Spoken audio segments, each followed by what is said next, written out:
Et pour parler de la spiruline, eh bien, nous avons appelé les meilleurs experts qui soient. Je vais les citer. Monique Ras de Moncuy, qui est dirigeante à la BSCM, c'est le bureau d'études Blue Science Consulting and Management. C'est du côté du Finistère à Saint-Paul-de-Léon. Je crois que c'est bien ça, Monique. Hugo Villemain est avec nous également. Il est chef de projet microalgues à Synoxis Algae, du côté de la Loire-Atlantique. Et puis Marie-Gabrielle Capodano, fondatrice et gérante de Spirubraise, à la pointe de Bénance, où il fait toujours beau, parce qu'on voit votre beau bronzage de sarzeau. Hein? Pardon? C'est la spiru. C'est la spiru, c'est ça, voilà. Et puis on a le plaisir aussi de la retrouver. C'est bien évidemment Christine Gable de l'organisation qui a mis en place, et on le remercie vivement, cette table ronde autour de la spiruline. Alors bien évidemment, il y aurait eu énormément de questions pour présenter la spiruline. Alors le groupe d'étudiants en a sélectionné 5. Et ce que je vous propose, eh bien, c'est de vous poser ces 5 questions. Et puis, comme ça, on aura un regard croisé avec vous qui êtes présents sur ce plateau TV. Alors, la première question, donc, pour ce focus autour de la spiruline, c'est tout simplement de la définir. Qu'est-ce que la spiruline, sa biologie et s'il existe différentes espèces, et nous dire également les caractéristiques de culture. On commence avec qui? Marie-Gabrielle, peut-être? Voilà. Bien, Allez-y. les différentes cultures, donc. Pardon. Tout à fait. Alors, la spiruline, déjà, pour la définir en quelques mots. La spiruline, c'est une cyanobactérie qui date de la nuit des temps, de l'origine du monde. Il y a 60 ans, elle a été découverte elle a été mise en valeur par un médecin belge qui a montré qu'une population avait une très bonne constitution près du lac Tchad. Il a étudié leur alimentation, qui était ce magma vert à la surface de la Terre, et la nutrition était extraordinaire.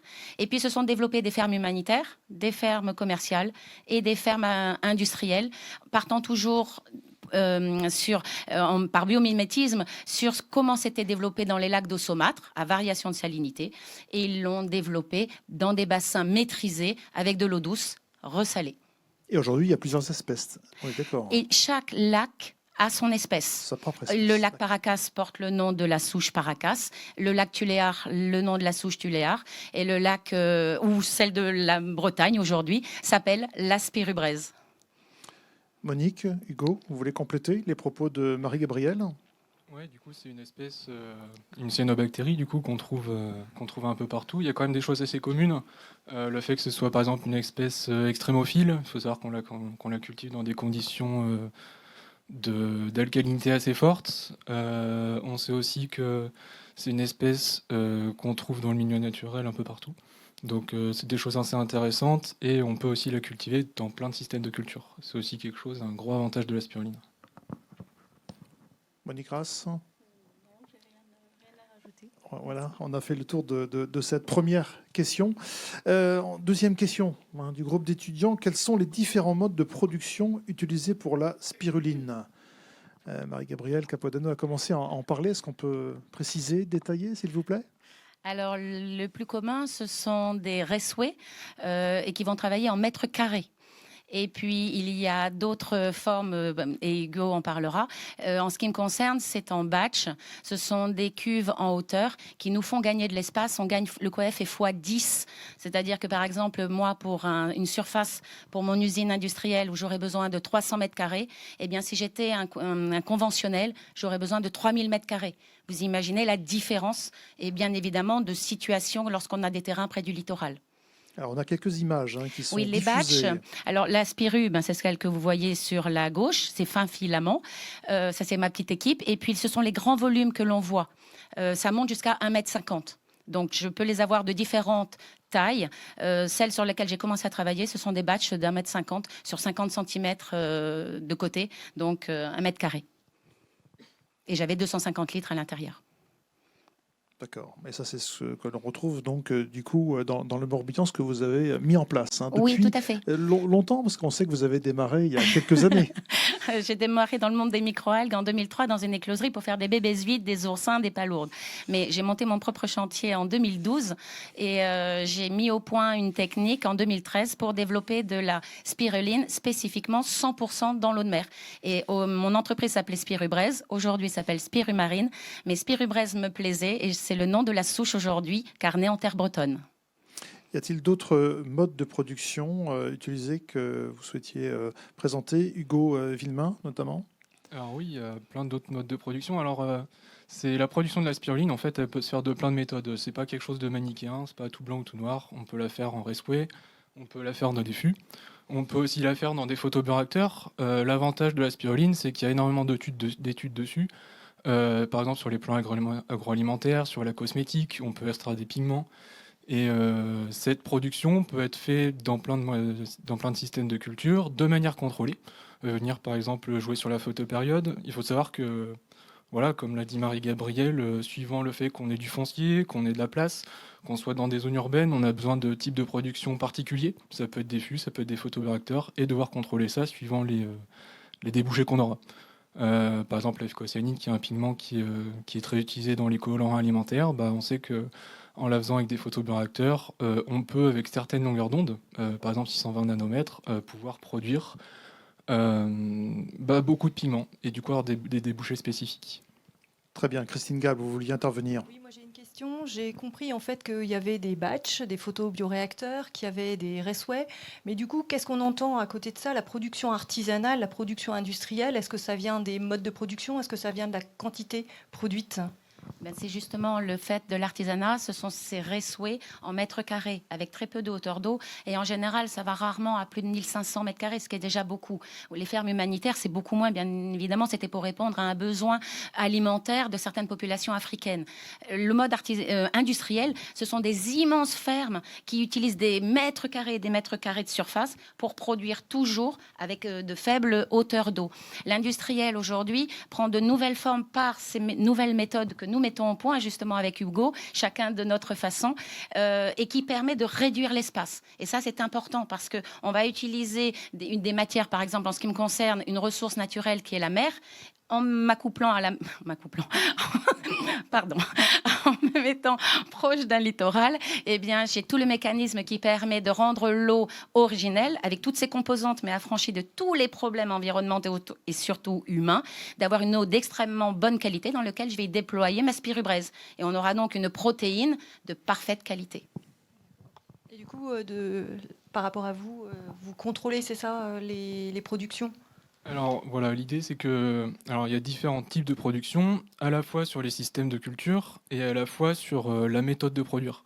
Par exemple, on va aussi, selon les besoins, si demain j'ai besoin d'une grosse quantité de spiruline pour faire un batch, donc c'est-à-dire mettre tous les nutriments avec le milieu aqueux et directement mettre l'algue et ça va pousser. On va aussi pouvoir faire des cultures en semi-continu, où on va venir faire des prélèvements dans la culture et remettre de l'eau neuve avec des nutriments pour relancer les cultures et du continu. Donc c'est des modes de culture qui sont très productifs, où justement on vient contrôler. L'avantage c'est qu'on vient prévenir les contaminations, éviter d'avoir des organismes qui peuvent être pathogènes ou pas forcément. Des fois on peut retrouver de la chlorelle par exemple dans la culture de spiruline, qui peut avoir des conditions relativement proches quand on est sur des pH bas.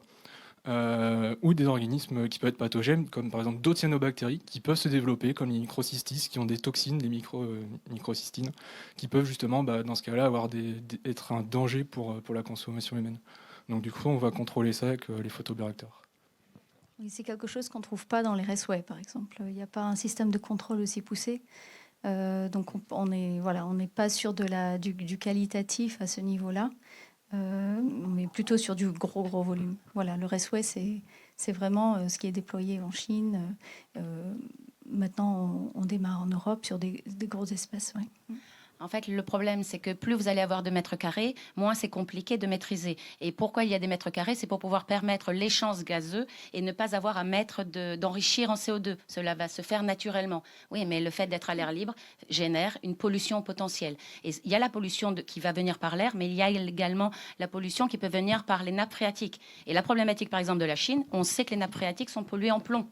Donc la spiruline, qui est un chélatant qui va attirer le plomb, l'absorber, eh bien, elle va le relarguer lorsqu'on la consommera. C'est pour ça qu'aujourd'hui, en France, l'aspect sanitaire, l'aspect qualitatif a un rôle très important et il faut communiquer dessus parce que les produits que nous mettons sur le marché, ce sont des produits qui ne posent aucun souci pour le consommateur. Allez, on attaque la troisième question du groupe d'étudiants de l'UCO. Comment se positionne la France et l'Europe au niveau de la production mondiale, sachant qu'elle est aujourd'hui principalement concentrée en Asie? Vous avez parlé de la Chine à l'instant. Monique, peut-être. Oui, alors c'est vrai que la plus grosse partie de spiruline produite dans le monde se situe en Chine, aux États-Unis. Mais si on va plus dans les origines que Marie-Gabrielle a cité, déjà on l'a cultivé en Amérique centrale, en Afrique, ça a gagné du terrain en Asie, ensuite en Amérique du Nord et puis en Europe. Aujourd'hui, on atteint environ 40 000 tonnes secs de biomasse par an. C'est un chiffre voilà, très actuel qui a été édité par l'association des algues européennes, donc c'est le ABA, donc qui a été quantifié non seulement sur les rapports de la FAO, etc., mais également sur des retours de production des industriels eux-mêmes. Donc on a compilé toutes ces données et aujourd'hui on peut dépasser largement les 40 000 tonnes si on inclut la Chine, bien sûr, qui ne déclare pas effectivement toute leur production. Alors aujourd'hui, on a une croissance au niveau mondial de la production qui est à 13%, donc c'est une forte croissance. Et l'Europe aujourd'hui, voilà, est quasiment inexistant comparé au marché mondial. On est à 150 tonnes en Europe, avec la France qui occupe une part active de cette production, notamment avec la Fédération des spiruliniers en France. Mais la fédération inclut également des Belges, etc. Donc ce n'est pas que des Français, mais ils sont extrêmement actifs. Et donc, ce sont surtout des petits producteurs, petites surfaces. Voilà, donc avec des croissances non chiffrées aujourd'hui, mais ce sont des croissances positives, que ce soit en Europe ou en France, on est plutôt sur une croissance positive. Ouais. Et avez-vous les moyens financiers, des aides, les dispositifs pour justement accélérer cette croissance? Oui, bien sûr. Au niveau national, il y a des appels à projets sur de la biomasse algale, dont spiruline, même si c'est une cyanobactérie, bien sûr, mais souvent la spiruline, elle est associée au secteur algues et surtout la microalgue, même si ce n'est pas une microalgue, mais on la retrouve dans les appels à projets microalgues. Donc ça, c'est en France, mais également en Europe, on a vraiment une accélération en fait, des investissements dans tout ce qui est ressources algales de façon générale, avec le Green Deal, par exemple. Mais on a des appels à projets très intéressants pour valoriser la spiruline qui démarre. Et du coup, les associations de spiruliniers sont organisées comment alors? C'est une fédération dans laquelle on peut rentrer par adhésion et il y a une signature de charte. Mais ça reste de tout petit. Ils ont une écriture de guide de bonne pratique, mais ça reste en plus pour une production assez locale. Il va y avoir de l'Internet, mais assez locale. Alors, vous parliez d'appel à projet. Moi, j'ai la chance, depuis le 8 mars, d'être officiellement labellisée lauréate du plan de relance, ce qui fait que ça va donner un boost à notre projet L'Or Vert Marin en développant l'unité industrielle, notre micro-usine mobile et la recherche et développement sur tout ce qui est actif à haute valeur ajoutée. Car si la spiruline en elle-même est intéressante, la spiruline marine l'est d'autant plus. Et à l'intérieur, il y a des actifs tels que la phycocyanine. Si on extrait d'une spiruline 100% à l'eau de mer la phycocyanine, elle devient marine et on se retrouve avec le sol bleu issu de la mer au monde aujourd'hui. D'où, je suppose, la raison pour laquelle nous avons été suivis, car il y a une relocalisation industrielle sur la presqu'île de Rhuys. En effet, un très bel endroit. Voilà, donc on a parlé du positionnement de la France et de l'Europe par rapport à l'Asie. Et entre la troisième et la quatrième question, il y a un lien. Voici ce lien. Comment concurrencer du coup le marché asiatique et comment valoriser notre production dans les années à venir? Ça, c'est une question vraiment générale et vous pouvez tous les trois y répondre. Moi, dit par la qualité, la maîtrise, le savoir-faire. La France est précurseur. On est un peu considéré comme la Silicon Valley en matière de biotechnologie marine. On doit garder cette avance. La France aujourd'hui aide justement les entreprises dans ce sens-là. Et c'est tant que nous continuerons à être précurseurs, on pourra apporter notre pierre et gagner du terrain sur le milieu international, car le consommateur aujourd'hui veut un produit de qualité. Et la France, par sa façon d'accompagner les entreprises, offre des produits de chaque structure qui sont des produits de qualité. Hugo, comment valoriser notre production et concurrencer le marché asiatique? Alors posé comme ça, c'est une question très... C'est un peu à l'envers qu'il a posé là, mais bon, voilà. Ouais, non, je rejoins Marie-Gabrielle là-dessus. En fait, on a un vrai savoir-faire qui se développe. On a du savoir et du savoir-faire. Et on est un pays qui innove beaucoup. C'est pas un hasard si on a un salon qui s'appelle Youcook Innovation. On innove autant sur la culture que sur les procédés de production, que sur la gestion de projet, que sur les appareils de production. On est capable de trouver dans la spiruline d'utiliser la lutte entière, d'utiliser des métabolites spécifiques, de faire de l'orientation métabolique avec des appareils de culture. Donc c'est tout ça, c'est le fait qu'on soit avant-gardiste en fait, qui va nous garder en fait sur le secteur des microalgues et nous permettre de nous développer encore plus avec des nouveaux marchés. Vous êtes d'accord, j'imagine, Monique? Oui, bien sûr, je suis d'accord. Et je voudrais compléter. Alors, pour moi, il y a 3 points sur lesquels on peut se baser pour accélérer cette innovation et pour positionner l'Europe, ou la France du moins, dans ce secteur de algues spiruline en particulier. C'est tout d'abord diminuer les coûts de production. Parce qu'on ne peut pas faire face à des coûts au marché international de la spiruline qui a tendance à diminuer. Le marché augmente, mais le prix diminue. Donc, si on veut être concurrentiel, il faut qu'on diminue le prix, le coût de production. Donc, pour ce faire, je pense que je vais illustrer ce propos par un projet européen. Mais en gros, c'est se baser sur de l'énergie renouvelable pour produire cette biomasse, mais également automatiser au maximum pour réduire le coût humain, le coût de la main-d'œuvre qui peut être extrêmement importante dans ce système de culture. Donc ça, c'est un point. Le deuxième point, c'est également d'augmenter la valeur du produit. Donc aujourd'hui, produire de la biomasse et la vendre entière en tant que végétale, c'est une manière de la valoriser, mais ce n'est pas la plus profitable économiquement. Aujourd'hui, on est plutôt tourné vers de la valorisation multisectorielle. Donc aujourd'hui, on peut penser à bioraffiner cette ressource, donc la fractionner et valoriser chaque fraction. Donc, je vais illustrer. Oui. C'est le projet Spiralgue, c'est ça? Voilà, donc là, je peux illustrer ce propos par le projet Spiralgue. Donc, c'est un projet européen que je suis en train de gérer. Donc, c'est produire de la spiruline pour un composé majoritaire pour le marché existant. Donc, c'est celle de la phycocyanine. Donc, c'est un pigment bleu naturel qui a été récemment accepté par la FDA en tant qu'ingrédient dans l'alimentaire. Donc notamment, c'est un pigment, c'est un colorant alimentaire qu'on peut utiliser, qu'on retrouve dans les bonbons, etc. Donc ce projet a pour vocation de démarrer une production à 10 tonnes de spiruline par an, 10 tonnes secs, sur une surface de 0,5 hectares, donc qui est installée en Sardaigne. Et donc la phycocyanine est extraite par un partenaire français, donc Green-Sea, qui est une filiale de GreenTech, et donc qui valorise cette part de phycocyanine. Et ensuite, les coproduits issus de cette extraction, donc tout ce qui n'est pas valorisé, est ensuite véhiculé vers d'autres partenaires du projet, notamment Algaia, qui est basé en Normandie, qui va étudier les composés actifs, notamment les peptides, acides aminés actifs, qui peuvent avoir des applications en agro, donc notamment pour le feed des animaux. Donc voilà, on est plutôt sur augmenter la valeur de la biomasse à travers différents marchés et donner le maximum de valeur à cette matière première.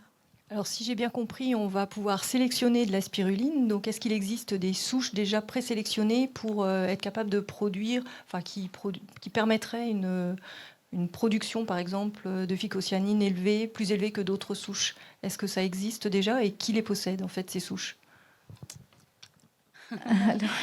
Alors, je vais parler pour ma paroisse.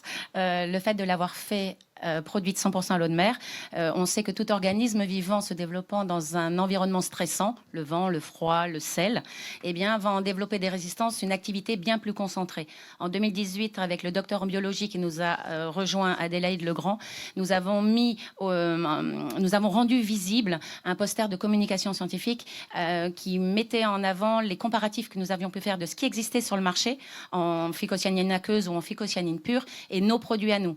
Et on apportait la preuve que, issus de la mer, les concentrations étaient explosives, les activités étaient explosives, le maintien de la couleur était beaucoup plus important. Alors, il y a encore beaucoup de travail à faire pour pouvoir avancer à ce niveau-là, mais il y a des possibilités selon quelle source de lumière, selon quelle source de nutriments, et d'avoir plutôt des nutriments 100% naturels venant de la mer, lui confère certainement ses capacités beaucoup plus importantes. Mais il n'existe qu'une seule souche de spiruline ou plusieurs? Non, mais je parle de la spirubraise, là. Ah, d'accord.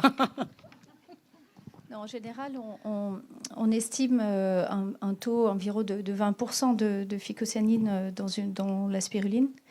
Donc nous, par exemple, sur un système industriel, on linéarise à peu près la production sur un an. On peut estimer entre 10 et 12% de phycocyanine dans la biomasse parce qu'elle varie selon les saisons, selon la densité de la culture, etc. Donc voilà, on n'extrait pas à 20%, ça c'est le théorique maximum, mais on est autour de 10-12% de phycocyanine. Mais Hugo, par exemple, avec des systèmes ultra performants. Oui, voilà, c'est ça. En fait, c'est assez historique, en fait, le fait qu'on ait plusieurs espèces. Par exemple, on retrouve de la spiruline de type Lonar et Paracas, qui sont ondulées et spiralées. Et au contraire, on a des spirulines droites qui existent, qu'on trouve aussi dans la nature, mais dont on cherche à se débarrasser généralement chez les spiruliniers parce que elle est dure à filtrer. Du coup, oui, généralement, quand on parle de la spiruline, on a toujours des concentrations en protéines qui sont autour de 50, 70, 60%. Et justement, ça varie en fonction des souches, mais aussi en fonction des conditions de culture. Donc c'est des choses qu'on retrouve. Et tout à l'heure, on parlait d'orientation métabolique. On peut, par exemple, appliquer des photopériodes, des carences en azote pour augmenter la production de lipides. Et on peut faire ce genre de choses avec la spiruline. C'est la même chose pour la phycocyanine, pour le taux de protéines, les acides aminés.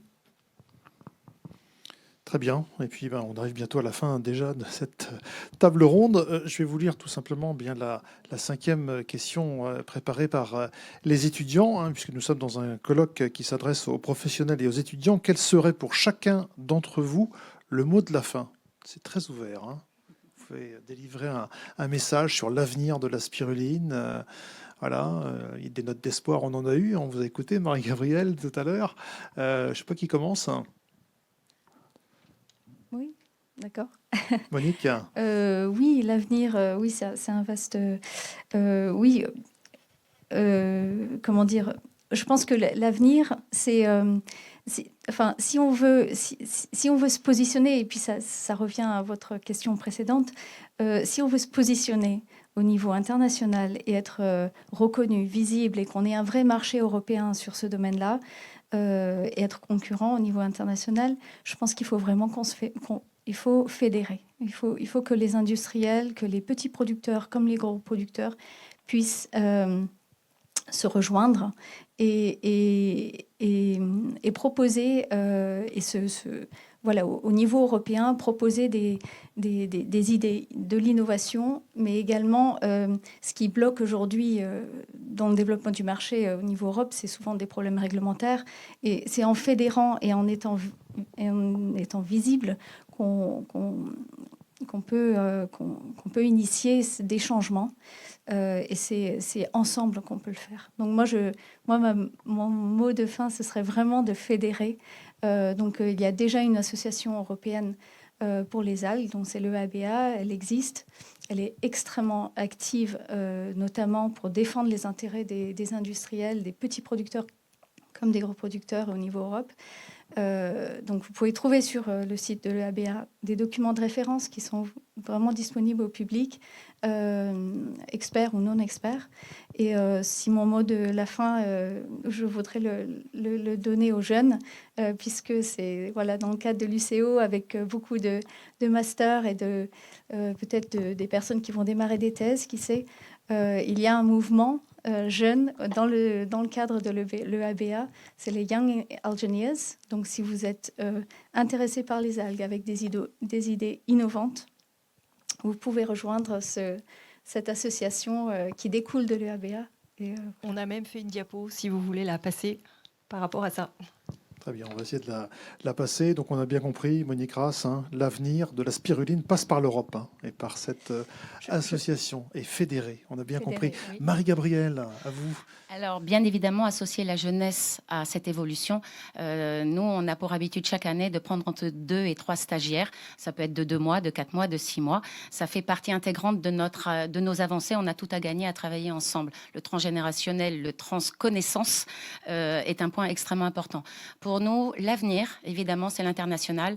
Notre micro-usine mobile aura pour but de répondre à des besoins d'industriels typiques et on pourra personnaliser ce besoin. C'était de la matière fraîche ou de l'extraction. On ira modéliser cette remorque sous brevet, qui a été déposée sous brevet, de façon à pouvoir vraiment répondre à ce besoin.